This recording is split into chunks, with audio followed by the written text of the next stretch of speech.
सभी का बहुत स्वागत है पहाड़ प्रभात में और आपके साथ हूं मैं दीपा बाफिला। आगे बढ़ते हैं खबरों की तरफ। भारतीय जनता पार्टी युवा मोर्चा के राष्ट्रीय अध्यक्ष तेजस्वी सूर्या आज से उत्तराखंड के दौरे पर हैं। 2 दिवसीय दौरे पर पहुंचे तेजस्वी सूर्या यहां रोड शो के साथ ही पदाधिकारियों की बैठक भी लेने वाले हैं। सुबह 10:30 बजे जॉलीग्रांट एयरपोर्ट पहुंचने की खबर है। यहां उनका स्वागत होगा, जोरदार स्वागत किया जाएगा। इसके बाद रोड शो की शुरुआत होगी। रोड शो के दौरान 12 जगहों पर उनका स्वागत होगा और उसके बाद तेजस्वी सूर्या वॉर मेमोरियल पर जनरल बिपिन रावत और उनके 7 अन्य शहीदों को श्रद्धांजलि देंगे। इसके बाद road show Bijapur guest house में खत्म हो जाएगा। यहां से खबर यह है कि जिला पदाधिकारियों की बैठक तेजस्वी सूर्या लेंगे और उसके बाद तेजस्वी प्रदेश कार्यालय में भी कार्यकर्ताओं के साथ एक बैठक करने वाले हैं। शाम को सीएम आवास में प्रबुद्ध युवा सम्मेलन भी होगा जिसमें शरीक होंगे तेजस्वी सूर्या। अब उत्तराखंड चुनाव के लिहाज से उनका ये दौरा बहुत अहम है। अलग अलग हिस्सों में वो जाने वाले 2 दिन के उत्तराखंड दौरे पर रहेंगे भाजयुमो के अध्यक्ष तेजस्वी सूर्या। क्या क्या उनका कार्यक्रम रहने वाला है एक बार पूरा आप जान लीजिए। अलग अलग हिस्सों में वो जाएंगे, लोगों से जुड़ेंगे, कार्यकर्ताओं से बातचीत भी करेंगे। खबर यह है कि एक के बाद एक लगातार बैठकें भी होनी है। सुबह 10:30 बजे जॉलीग्रांट एयरपोर्ट पहुंचेंगे तेजस्वी सूर्या, रोड शो निकालेंगे। 12 जगहों पर उनका वेलकम होगा। वॉर मेमोरियल भी वो जाने वाले हैं। वहां पर जाकर के जनरल बिपिन रावत को और साथ में अन्य शहीदों को श्रद्धांजलि देंगे। बीजापुर गेस्ट हाउस पर रोड शो खत्म हो जाएगा। पार्टी कार्यालय पर जिला पदाधिकारियों की बैठक होनी है। शाम को फिर खबर यह है प्रबुद्ध युवा सम्मेलन होगा और उसमें भी शरीक होंगे। और इसी पर जानकारी के लिए हमारे साथ जुड़ चुके हैं देहरादून से विनोद कुमार। उन्हीं के पास आपको ले चलते हैं। विनोद, बहुत अहम है तेजस्वी सूर्या का ये दौरा, कैसी तैयारियां हैं, कितने बजे वो पहुंचेंगे, एग्जैक्ट अभी क्या जानकारी मिल पा रही है उनके आगमन को लेकर?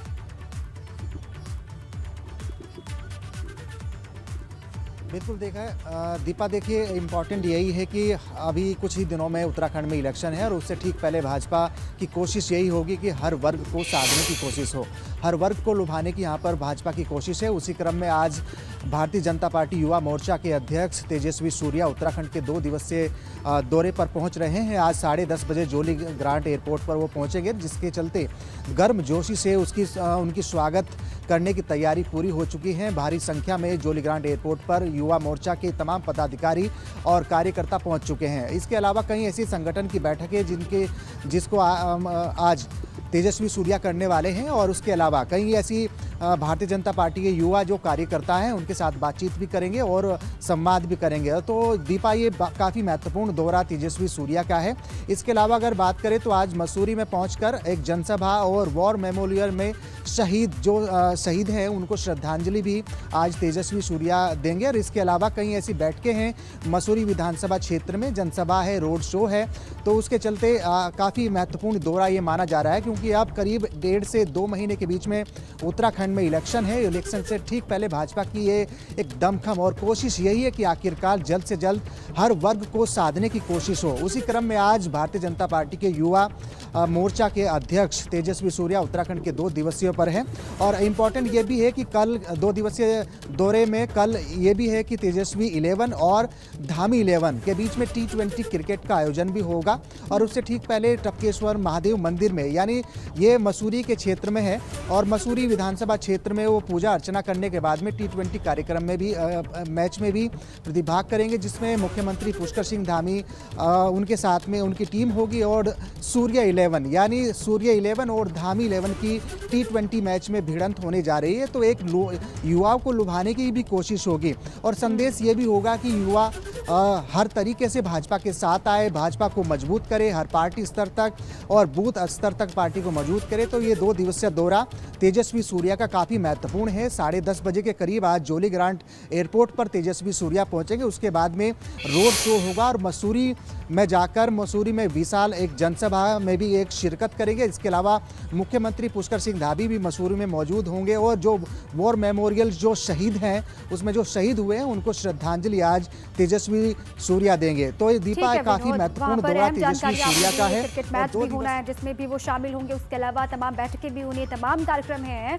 कुल मिलाकर युवा प्रदेश है, युवा वहां पर बहुत बड़ा फैक्टर भी है। तेजस्वी सूर्या खुद युवा हैं और युवा चेहरे के तौर पर वहां पर पहुंचना और तमाम कार्यक्रम में हिस्सा लेना अपने आप में अहम हो जाता है। बहुत शुक्रिया आपका, लगातार नजर बनाए रखिएगा।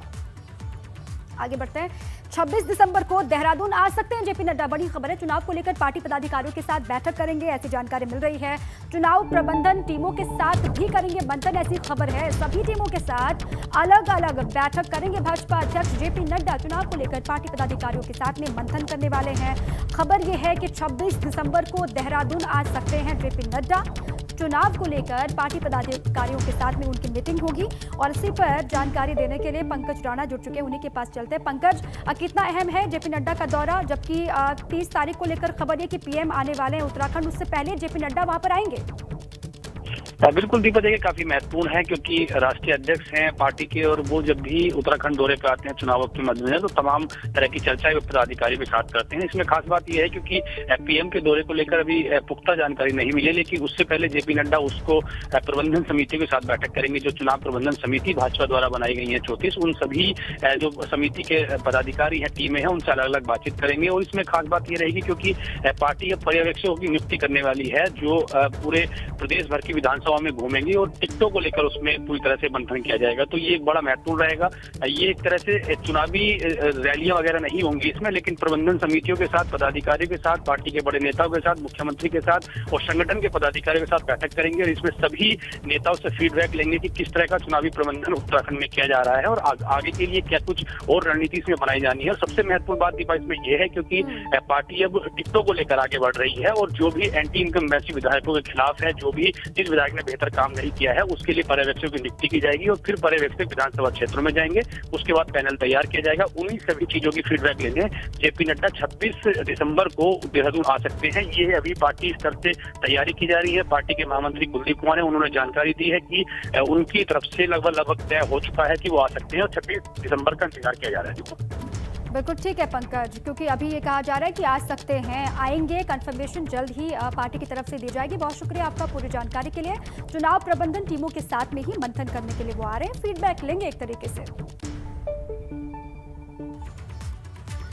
आज मसूरी को कई सौगातें मिलने वाली है। सीएम पुष्कर सिंह धामी मसूरी में कई परियोजनाओं का लोकार्पण और शिलान्यास करेंगे, ऐसी खबर है, जिसमें 32 करोड़ की लागत से बनी पार्किंग का लोकार्पण करेंगे सीएम पुष्कर सिंह धामी। 84 परिवारों के विस्थापन के लिए हंस कॉलोनी का भूमि पूजन भी करने वाले हैं, ऐसी जानकारी है। और इसके अलावा मसूरी क्षेत्र में डल रही पेयजल लाइनों का भी शिलान्यास किया जाएगा। ऐसी जानकारी है कि उनके साथ में राज्यसभा सांसद अनिल बलूनी मौजूद रहेंगे और साथ में कैबिनेट मंत्री गणेश जोशी भी वहां पर मौजूद रहेंगे सीएम के साथ में। आज का ये दौरा भी बहुत अहम है। कुल मिलाकर के मसूरी के लिहाज से, मसूरी के विकास के लिहाज से बहुत अहम दिन आज का। मुख्यमंत्री पुष्कर सिंह धामी और राज्यसभा सांसद अनिल बलूनी यहां पर मसूरी वासियों को बड़ी सौगात देने जा रहे हैं, जहां पर 32 करोड़ की मल्टी लेवल पार्किंग का निर्माण यहां पर मसूरी पेट्रोल पंप के पास किया गया।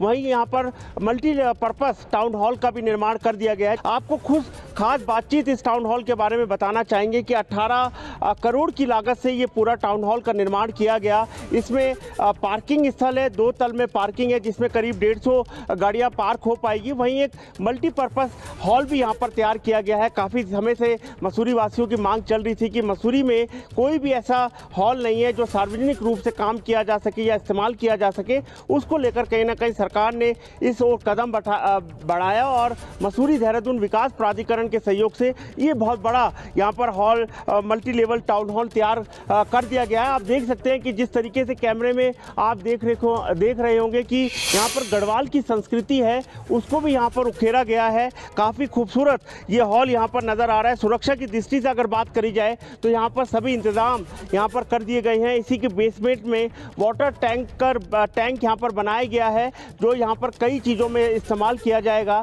अपने आप में कई सुविधाओं से लैस ये पूरा टाउन हॉल है। अपने सहयोगी दीपक बंसवाल के साथ सुनील सोनकर, एबीपी गंगा, मसूरी। तो ये तमाम जानकारियां सुनील ने अपनी रिपोर्ट के माध्यम से आप तक पहुंचाई। मसूरी को कितनी बड़ी सौगातें मिलनी है, कहां पर क्या सौगात दी जाएगी, अब खुद सुनील फोन लाइन पर जुड़ चुके हैं अधिक जानकारियों के साथ। सुनील, ये रिपोर्ट हमने पूरी आपकी देखी, अब देखिए वहां के लोग किस तरीके से रिएक्ट करते हैं इन सौगातों के बारे में। चुनाव आते आते तमाम सौगातों की बारिश यहाँ पर हो रही है, लोग क्या कह रहे हैं? जी देखिए, अगर बात करी जाए तो यहाँ पर जो लोग हैं वो काफ़ी खुश हैं, काफ़ी उत्साहित है, क्योंकि काफ़ी समय के बाद मसूरी को काफ़ी चीज़ें मिलने जा रही है। यहाँ पर मल्टी लेवल पार्किंग जो 32 करोड़ की लागत से बनी है वो पूरी होगी है, जिसका लोकार्पण मुख्यमंत्री करेंगे। 18 करोड़ कि यहाँ पर टाउन हॉल तैयार कर दिया गया है, जो बहुउद्देशीय है, जहाँ पर लोग इसकी काफी समय से मांग कर रहे थे, वो तैयार हो गया। और सबसे बड़ी बात है, जो 84 परिवार यहाँ पर बेघर मसूरी पुरफुल रोपवे की वजह से हुए थे, उन 84 परिवारों के आवास के लिए यहाँ पर हंस कॉलोनी बनाई जा रही है हंस फाउंडेशन के माध्यम से। उसकी भूमि पूजन यहाँ पर होनी है। और क्योंकि जिस तरीके से मसूरी में पेयजल की समस्या थी, उस पेयजल की समस्या को दूर करने के लिए यहाँ पर 144 करोड़ की यमुना मसूरी पेयजल योजना लाई गई है, जिसके पाइपलाइन डालने का काम किया जा रहा है। उसका भी शिलान्यास यहाँ पर मुख्यमंत्री द्वारा किया जाएगा। तो काफी सौगात यहाँ पर आज मुख्यमंत्री देने जा रहे हैं। राज्यसभा सांसद अनिल बलूनी भी यहाँ पर मौजूद होंगे, कैबिनेट मंत्री गणेश जोशी भी यहाँ पर मौजूद होंगे। और साथ सुबह से ही यहाँ पर उत्साह का माहौल है, लोग कार्यक्रम स्थलों पे पहुंचना शुरू हो गए हैं। बेशक यहाँ पर 12:30 बजे मुख्यमंत्री पहुंचेंगे, परंतु कार्यक्रम स्थलों पे भीड़ होना शुरू हो चुकी है। जी चलिए ठीक है सुनील, अब लोग वहाँ पर कह रहे हैं कि चलिए चुनाव आते आते ही सही सरकार ने उनके बारे में सोचा तो सही, जो उनकी मांगे थी लंबित, उन मांगों पर विचार हो रहा है, जो उनकी दरकार थी मूलभूत समस्याएं, उनका भी निवारण किया जाएगा, ये सरकार कह रही है। उसी लिहाज से आज बहुत बड़ा दिन है मसूरी के लिए भी, तमाम सौगातें मिलनी है। बहुत शुक्रिया आपका पूरी जानकारी के लिए। सीएम पुष्कर सिंह धामी की आज के कार्यक्रम आपको तफसील से बताते हैं। सुबह 10 बजे नई टिहरी के लिए रवाना होंगे सीएम धामी, ऐसी खबर है। और साथ ही साथ जनसंवाद आपका सुझाव हमारा संकल्प कार्यक्रम में शामिल होंगे। सुबह 11 से दोपहर 12 बजे तक होगा कार्यक्रम का आयोजन। और साथ में दोपहर 1 बजे मसूरी में कोई परियोजनाओं की सौगात देंगे। कई परियोजनाएं वहां पर हैं जिसकी सौगात मसूरी को दी जानी है। कई परियोजनाओं का लोकार्पण और शिलान्यास करेंगे सीएम पुष्कर सिंह धामी। अब देहरादून से खबर है, वन मंत्री हरक सिंह और राजीव भरतरी में मुलाकात हुई है। दोनों की मुलाकात हुई। पूर्व प्रमुख वन संरक्षक हैं राजीव भरतरी, जिनकी मुलाकात हुई है बंद कमरे में। दोनों की मुलाकात चर्चा का विषय बन गई है। हटाए जाने के बाद पहली मर्तबा हरक सिंह से मिले भरतरी। अब इसीलिए चर्चाएं शुरू हो गई हैं वहां पर कि बंद कमरे में मुलाकात हुई है। क्या बातचीत हुई होगी? मुलाकात तो हुई है, लेकिन बातचीत क्या हुई इसको लेकर चर्चा शुरू हो गई है। बड़ी जानकारी यह है कि बंद कमरे में दोनों के बीच में मुलाकात। पूर्व प्रमुख वन संरक्षक हैं राजीव भरतरी और उनकी मुलाकात हुई है वन मंत्री हरक सिंह रावत के साथ। अब मुलाकात में क्या बातचीत हुई इसको लेकर धीरे धीरे जानकारी बाहर निकलेगी। बहरहाल हटाए जाने के बाद ये पहली दफा है जब हरक सिंह से मिले भरतरी और इसीलिए चर्चा हो रही है। जब हटाया गया तो कई तरह के सवाल भी खड़े हुए। उसके बाद अभी पहली बार वन मंत्री से वो मिल रहे हैं। बंद कमरे में दोनों के बीच में मुलाकात हुई है। क्या बातचीत हुई होगी इसको लेकर भी कयासबाजियां शुरू हो गई हैं, चर्चाएं शुरू हो गई हैं। अब धीरे धीरे जो डिटेल्स हैं, जो बातचीत हुई होगी दोनों के बीच में, वो बाहर निकल कर के सामने आएगी। बहरहाल ये बड़ी खबर है, वन मंत्री से राजीव भरतरी की मुलाकात हुई है। पूर्व प्रमुख वन संरक्षक हैं राजीव भरतरी, जिनके साथ वन मंत्री हरक सिंह की मुलाकात चर्चा का विषय बन गई है उत्तराखंड।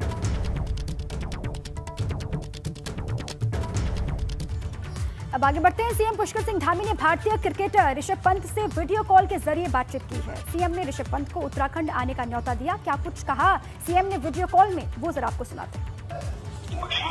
हाँ, कैसे हैं ऋषभ? नमस्ते, ठीक हैं आप? बढ़िया सर, आप कैसे हैं?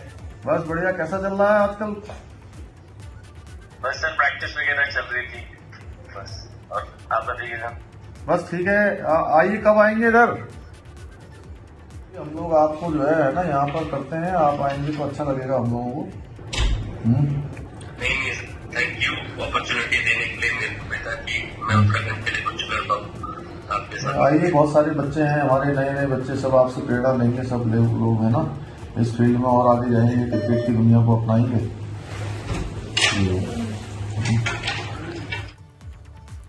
अब उत्तराखंड में मौसम का हाल क्या है वो भी आपको बताते हैं। देहरादून से खबर है, मौसम विभाग ने जारी किया शीत लहर का अलर्ट। राज्य में अभी और बढ़ेगा सर्दी का सितम, ये कहा जा रहा है। पहाड़ी इलाकों में बर्फबारी से मैदानी इलाकों में ठंड बढ़ गई है। निचले जिलों में कोहरे से जनजीवन प्रभावित हुआ है। ये बड़ी खबर आपके सामने है। अभी और भी सर्दी का सितम बढ़ेगा, ये कहा जा रहा है। मौसम विभाग ने जारी किया शीतलहर का अलर्ट। लोगों से कहा जा रहा है कि अपने स्तर पर भी सर्दी से बचने के लिए वो उपाय करें। काशीपुर में घने कोहरे का प्रकोप देखा जा रहा है। सुबह से छाया घना कोहरा, कोहरे से जनजीवन प्रभावित यहाँ पर हुआ है। बुजुर्गों, स्कूल जाने वाले बच्चों को बेहद परेशानी का सामना करना पड़ रहा है। अब सर्दी जैसे जैसे बढ़ेगी वैसे बुजुर्गों के लिए परेशानी आगे बढ़ती जाएगी, साथ में स्कूल जाने वाले बच्चों के लिए भी परेशानी सामने हो रही है। काशीपुर में खबर यह है कि सुबह से घना कोहरा छाया हुआ है, जिसकी वजह से जनजीवन वहां पर प्रभावित हुआ। आगे बढ़ते हैं। आज पदयात्रा निकालेगी यूकेडी। 2022 चुनाव से पहले यूकेडी ने उठाया है भू कानून का मसला, जिसको लेकर आज भी उनके तेवर तल्ख दिखाई देंगे। सख्त कानून के लिए प्रदेश भर में निकालेगी पदयात्रा। आज डोईवाला से गांधी पार्क पहुंचेगी पदयात्रा यूकेडी की, और पूरे प्रदेश में 1000 किलोमीटर की ये पदयात्रा निकाली जाएगी। और अब वक्त हो रहा है एबीपी गंगा के खास सेगमेंट क्या चल रहा है का। उत्तराखंड के बड़कोट में क्या चल रहा है ये जानने के लिए एबीपी गंगा संवाददाता नितिन चौहान पहुंचे एक रेस्टोरेंट पर, और वहां चाय की चुस्की के साथ जानी लोगों की राय। तो आइए देखते हैं बड़कोट में चल क्या रहा है।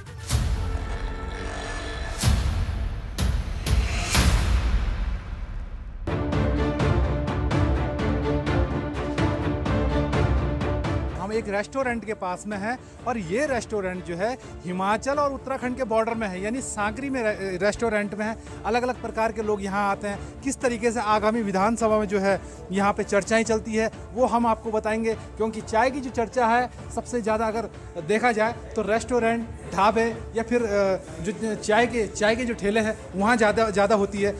आप यहाँ किस तरीके की यहाँ पे चर्चाएँ कर रहे हैं, क्योंकि हमारे एपिसोड का जो नाम है क्या चल रहा है। यहाँ पे तो 2022 का विधानसभा चुनाव की चर्चा चल रही है। हमारी चाय पे चर्चा चलती है कि लोकल व्यक्ति को यहाँ पे सपोर्ट किया जाए और उसको विधानसभा तक पहुँचाया जाए। आप बताइए कि आप आराकोट से हो, आप बिल्कुल बॉर्डर में हो हिमाचल के, अभी क्या चल रहा है? फिलहाल तो अभी यही चर्चा चल रही है। हमें हाकम भाई के यहाँ इनके रेस्टोरेंट में आए हैं, तो उनके साथ चर्चा चल रही थी हमारी कि आने वाले विधानसभा चुनाव में कि क्या होगा, क्या हम पहले जैसा कर सकते हैं जैसे 2017 में करा था, लोकल व्यक्ति को ही हम जो सपोर्ट करें। आप बताइए भाई साहब, अब तक कोई बिल से बाहर निकले? जाहिर सी बात है, विधानसभा चुनाव आने वाले हैं। हम लोग की चर्चा हमेशा होती रहती है। हमारी चर्चा होती है कि हमारी विधानसभा का विकास कैसे हो, हमारी विधानसभा की तो सड़कें कैसी अच्छी हो, हमारी विधानसभा में शिक्षा कैसी हो। लेकिन अभी तक 20 साल हो गए हैं, हमारे विकास खंड में कोई ज़्यादा विकास नहीं हुआ है। इसलिए हम लोगों का एक चर्चा हो रही है कि हम ऐसे व्यक्तियों को आगे लाएं जो हमारे क्षेत्र के इन मुद्दों को सरकार के सामने रखें। किस तरीके के लोग यहाँ पे आते हैं, किस तरीके की चर्चाएं होती है? प्रोला विधानसभा में 2022 का चुनाव करीब आ गया है, तो यहाँ पे जो भी लोग आते हैं वह चुनाव की चर्चा करके चले जाते हैं। बिल्कुल, चुनाव की चर्चाएं चलती है, और अगर चाय की चुस्की के साथ अगर चुनाव की चर्चा ना हो तो फिर उस चुनाव का आगाज किस तरीके से माने, क्योंकि सबसे ज़्यादा जो चर्चाएं चलती है वो चाय की चुस्की के साथ ही चलती है। और जो आज का ये एपिसोड था, ये पुरोला विधानसभा के दूरस्थ सांकरी जैसे जगह का, जहाँ पर लोग नेटवर्क से दूर हैं, बिजली से दूर हैं, अपनी मूलभूत व्यवस्थाओं सुविधाओं से काफ़ी दूर है। और एक मन जो आपने सुना कि हम एक स्थानीय प्रतिनिधि के तौर पर अपना प्रतिनिधि विधायक के तौर पर विधानसभा में भेजेंगे, तो यानी कि यहाँ पे कोई पार्टी मायने नहीं रखती। और चाय की चुस्की के साथ आपने भी सुना किस तरीके की चर्चाएं यहाँ पर होती रही है। सांकरी से मैं नितिन चौहान, एबीपी गंगा।